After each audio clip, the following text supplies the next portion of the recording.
नमस्कार सर्वांना, श्री स्वामी समर्थ. आजच्या या व्हिडिओमध्ये तुमचं खूप खूप स्वागत आहे. आज आपण बघणार आहोत नवीन वर्षाचे कॅलेंडर कोणत्या दिशेला लावावे हे आज आपण आजच्या या व्हिडिओमध्ये बघणार आहोत. व्हिडिओ नक्की शेवटपर्यंत बघा.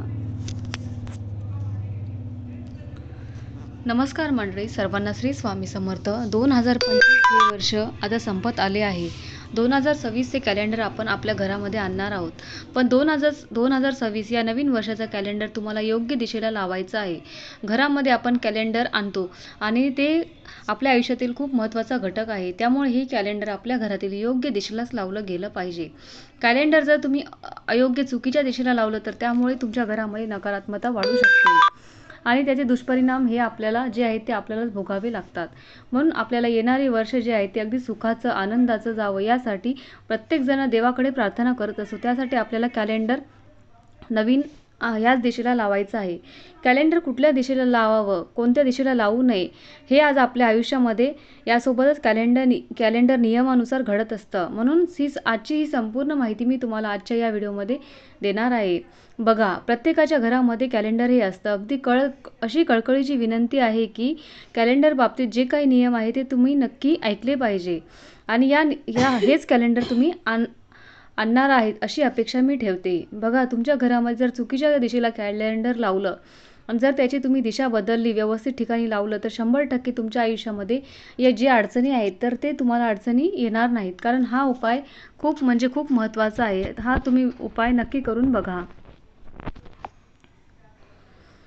कारण वास्तुशास्त्राचा कॅलेंडर हा भाग एक वास्तुशास्त्राचा नियम मानला जातो. म्हणून तुम्ही नक्की बघा.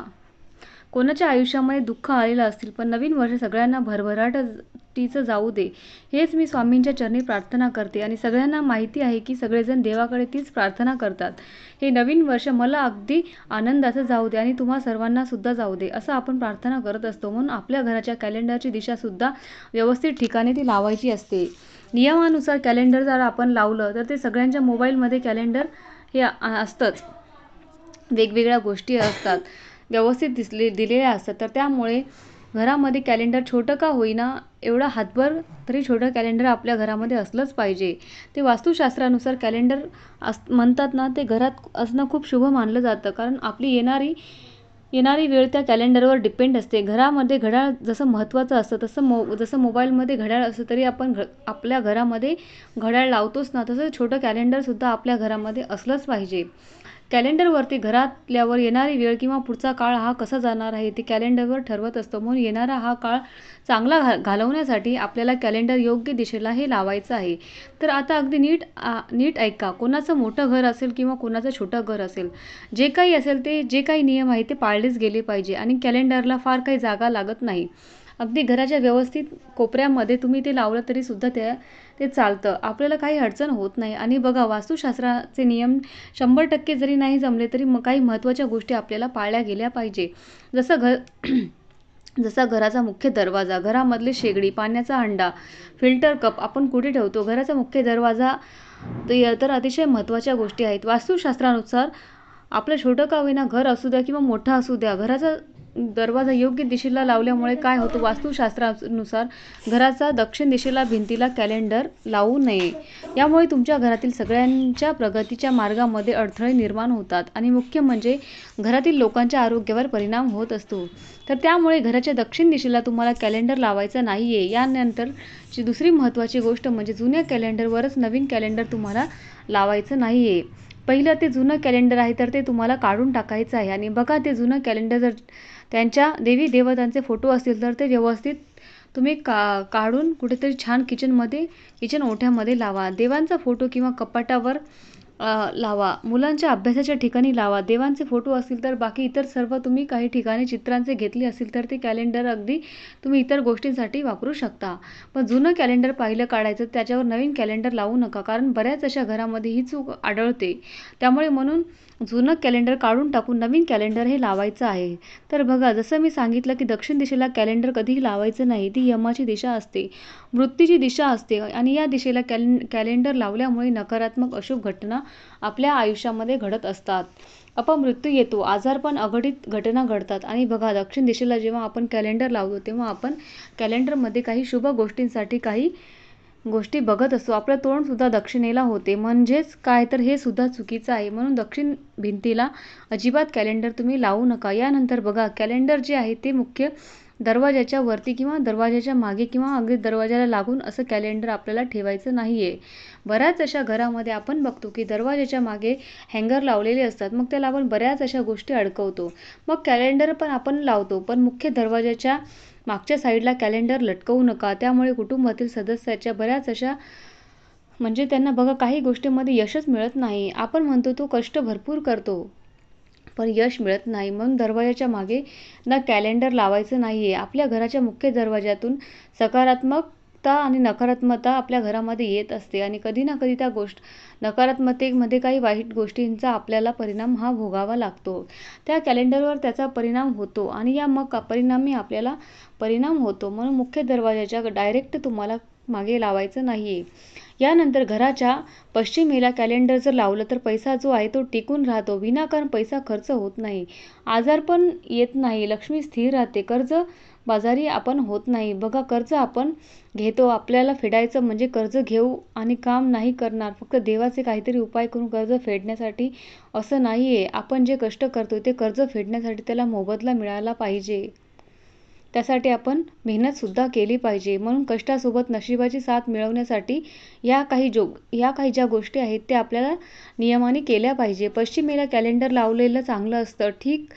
ठीक आहे, जर व्यवसायामध्ये तुम्हाला प्रगती करायची असेल, जास्तीत जास्त नफा तुम्हाला काढायचा असेल, लॉस होऊ नये म्हणून उद्योगधंदा, तुमचा बिझनेस काही आहे तो अगदी व्यवस्थित सुरळीत चालावा, यासाठी तुम्हाला तुमच्या घराच्या उत्तर दिशेला कॅलेंडर तुम्ही लावू शकता. आणि बघा, हे जे मी नियम तुम्हाला सांगते आहे ते तुमचं शॉप असेल, दुकान असेल, काही बिझनेस असेल, छोटी मोठी कंपनी असेल, तिथे सुद्धा हे नियम तुम्ही पाळले गेले पाहिजे.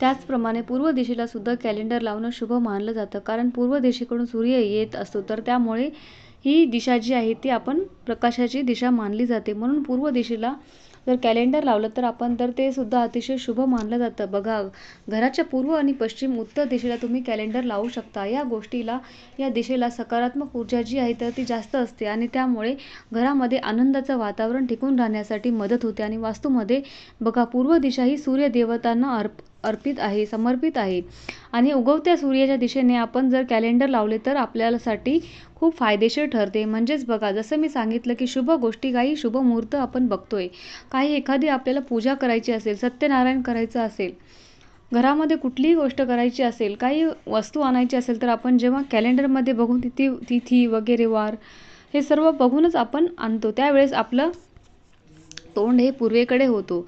तर हे त्यामागचं कारण आहे. मला हेच सांगायचं, लक्षात ठेवा की दक्षिणेकडे भिंतीवर कॅलेंडर लावू नका, दक्षिण दिशेकडे तोंड कॅलेंडर, मग कुठल्या तिथीला वगैरे बघू नका. ह्या ज्या गोष्टी आहेत त्या याचा आपल्याला खूप त्रास होऊ शकतो, याचा फायदा आपल्याला होणारच नाही. म्हणून जुनं कॅलेंडर घरामध्ये तुम्ही ठेवू नका. ते नको त्या वेळेस तुम्ही त्याचा एकतर काही दुसरा वापर करा किंवा नको ते तुमच्या घरातून काढून टाकू शकतात. आणि सगळ्यात महत्त्वाचं म्हणजे कॅलेंडर बघा, तुम्ही जर कॅलेंडर घेत असाल तर देवी देवतांचे फोटो वगैरे असेल तर ठीक आहे, पण काहीतरी भांडणं, बुडते जहाज, काहीतरी नकारात्मक चित्र, म्हणजे चित्राकडे बघितल्यावर काहीतरी निगेटिव्हिटी दाखवते असं कॅलेंडर तुम्ही घेऊ नका. रडके उदास कॅलेंडर, नाराज असलेली स्क्रीन त्याच्यावर असेल तर ते कॅलेंडर तुम्ही घरात लावू नका.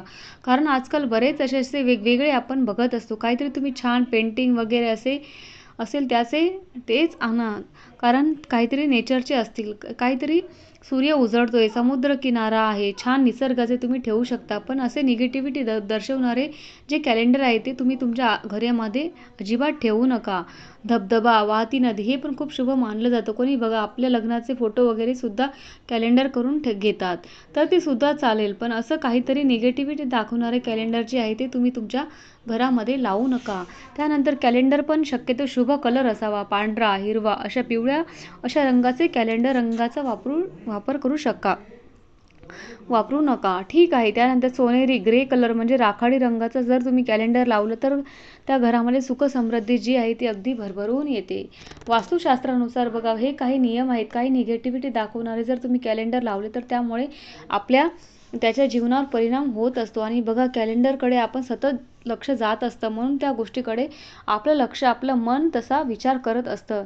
म्हणून हे पण त्यामागचं कारण आहे. म्हणून आपल्या घरामध्ये कॅलेंडर जर नवीन असेल, घरामध्ये कॅलेंडर जर असेल तर नवीन कॅलेंडर लावलं तर असेल तर काही कारणामुळे फाटलं, त्यामुळे लहान मुलं असतात वगैरे अटकून फाटलं तर तुम्ही ते कॅलेंडर बदलून टाका. ते फाटकं तुटकं कॅलेंडर तुम्ही तुमच्या घरामध्ये लावू नका. त्यामुळे ना घरामध्ये वाईट गोष्टींचा प्रभाव व्हायला लागतो आणि मग कितीही सेवा करतो, उपाय करतो, पण त्याचा आपल्याला उपयोग होणार नाही. म्हणून आता नवीन वर्ष येते, हे नवीन वर्ष सगळ्यांना अगदी सुखाचं जाऊ देत, हेच मी महाराजांच्या चरणी प्रार्थना करते. आणि सुखाचं जाण्यासाठी कॅलेंडर बाबतीत या महत्त्वाच्या नियमाची काळजी तुम्ही नक्की घ्या. तर ही चूक तुम्ही तुमच्याकडून होऊ देऊ नका. ही जर चूक तुमच्याकडून होत असेल तर तुम्ही यावर्षी नक्की बदल कराल आणि तुमचं हे वर्ष आनंदाचं जाईल. तर ही कॅलेंडरबद्दलची माहिती तुम्हाला अत्यंत महत्त्वाची माहिती मला तुमच्यापर्यंत पोहोचवायची होती. ही माहिती जर तुम्हाला आवडली असेल तर माझ्या व्हिडिओला लाईक करा, जास्तीत जास्त लोकांना शेअर करा आणि चॅनलवरती नवीन असाल तर चॅनलला सबस्क्राईब करा. धन्यवाद. श्री स्वामी समर्थ. अवधूत चिंतन श्री गुरुदेव दत्त. श्री स्वामी समर्थ.